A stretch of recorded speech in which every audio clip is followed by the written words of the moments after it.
When you travel down a street, it is speaking to you, tells you how to behave based on how it is designed.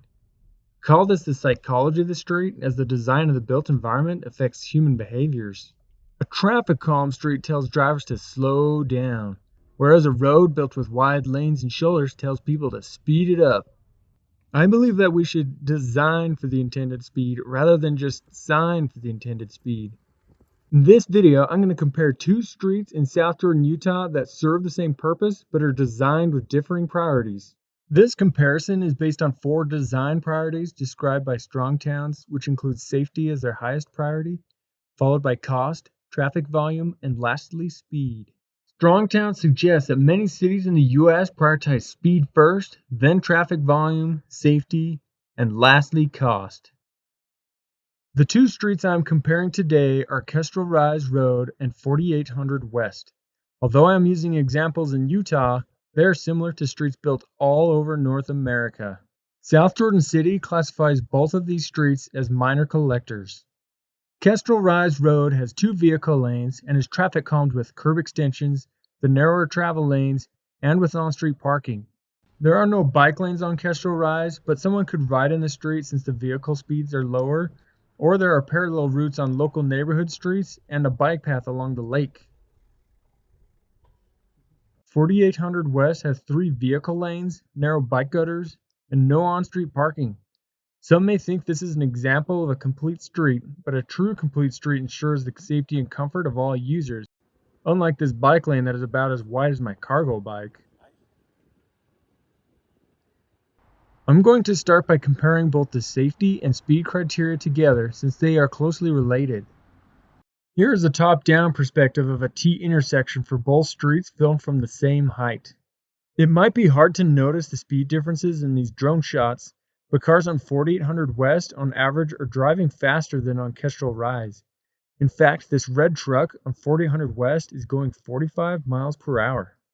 This higher speed has a much greater negative implication on safety.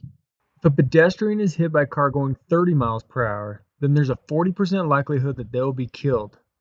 The risk of being killed doubles to 80% for a car going 40 miles per hour. It can also be deadly if someone driving turns in front of another high-speed vehicle and gets hit. The fastest vehicle in my footage on Kestrel Rise was 28 miles per hour. This is much less likely to kill a person than the truck going 45 miles per hour.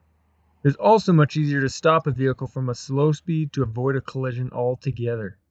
Data from South Jordan City shows an average speed of just shy of 27 miles per hour for Kestrel Rise and 34 to 37 miles per hour for 4800 West, which is considerably higher than the posted speed limit of 30 miles per hour. This difference in speed may not seem like a big deal, but the speeds along 4800 West and roads like it are much more likely to severely injure or kill someone. You can see with this speed sign for 4800 West how many drivers are speeding. Even this guy on some kind of electric unicycle set off the sign. Some people are responsible and go the speed limit, but far too many drive the road how it feels and pose more risk to themselves and others.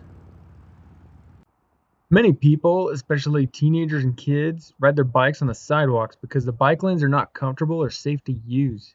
Since traffic on Kestrel Rise is much slower, drivers are a lot more likely to slow and stop for pedestrians needing to cross. I decided to cross both streets and see for myself what the stress level and experience of crossing each street is like. It takes me 9 seconds to cross 4800 West, and you can even see that SUV gaining on me as I was getting out of the street there.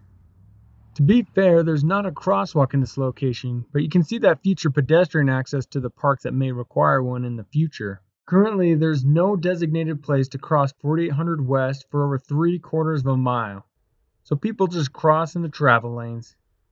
When driving on 4800 West, the long straight lines tell me to keep on going. In fact, it's actually hard to go the 30 mile per hour speed limit because it feels slow for how wide the street is. It really just wants me to go faster, and even that white car is pulling ahead of me. Over on Kestrel Rise, it took me only about 4.5 seconds to cross, and the drivers were willing to stop for me. Short street crossings are critical to reduce the amount of time pedestrians are exposed to vehicle traffic and to reduce the vehicle speeds through the choker effect. When you compare both street crossings side by side, you can see how much longer it takes me to cross 4800 West. Now when driving on Kestrel Rise, I feel like I was going fast and was only going around 20 to 23 miles per hour. The curb extensions also provide a visual cue that something is going on and I really should pay attention. Making drivers a little uncomfortable is the key in traffic calming and getting people to pay more attention. Kestrel Rise is a good example of a well-designed street. However, I think that it could be further improved by creating raised intersections and crosswalks that help slow cars down even more at conflict points. The next time you see a street in your town like 4800 West, I would like you to imagine a safer alternative, one that includes protected bike lanes, narrower travel lanes, and improved pedestrian safety features. Next, I'd like to compare the traffic volumes for each of these streets. Can you guess which one currently carries more traffic? If you guessed 4800 West, then you'd be wrong. Kestrel Rise sees up to 4,900 vehicle trips per day, whereas 4800 West currently only handles around 3,200 per day. 4800 West is designed to handle more traffic, but is it really needed? Now I'm going to compare the cost for each street. I like Strongtown's saying that a capital cost is also an operating cost. Every single street that gets built must be maintained in perpetuity and eventually replaced. Most North American cities likely have much more infrastructure than they actually need, and this collective financial liability it all brings is often more than a city will be able to handle in the long term. I would like to cover more on this topic in a future video. Now, the cost of a street is of course affected by what is built on the ground. Kestrel Rise includes a maximum of 32 feet of asphalt, which necks down to 20 feet of asphalt where there are curb extensions. 4800 West includes a consistent 44 feet of asphalt, which results in 5 1/3 acres of asphalt per lineal mile of road. Kestrel Rise includes around 3.5 acres of asphalt per mile, which is 1 3/4 acres less per mile than 4800 West. An extra 1 3/4 of an acre of asphalt is insane, and enough asphalt to pave 1 1/4 miles of 12-foot wide bike paths. There are some serious opportunity costs that come with building wide streets for speed. The sad truth is when streets are prioritized for speed and convenience of driving, then most people drive and end up creating traffic congestion. This ultimately reduces the convenience and results in a poor driving experience.